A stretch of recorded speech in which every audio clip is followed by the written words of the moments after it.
সালাম আলাইকুম। দেখুন, আমাদের সিংড়ার ঐতিহ্য সেই রাজবাড়ি বা জমিদারের বাড়ি এখনও আমাদের সিংড়াতে অবস্থিত।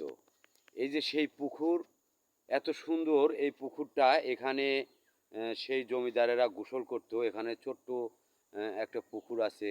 এই যে দেখুন, এখানে বড় আমের গাছ, সেই পুরনো, মানে যে আমের গাছ দেখলেই ভয়ঙ্কর।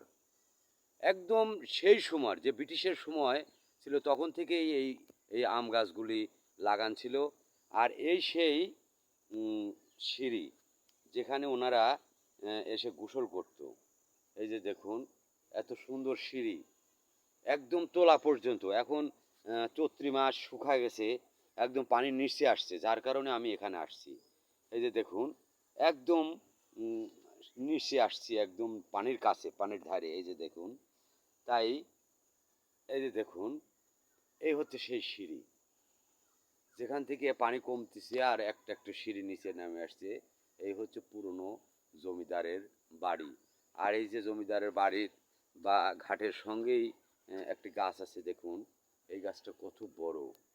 আমার তো ভাবতেই কষ্ট হয় যে এখানে আসতে পারবো। আমার জন্য সৌভাগ্যের বিষয় যে আমি হঠাৎ করে এখানে বেড়াইতে এসে আমি এই জায়গার সঙ্গে পরিচয় হয়েছে। আপনাদেরও যদি ভালো লাগে, আপনারাও এখানে আসবেন।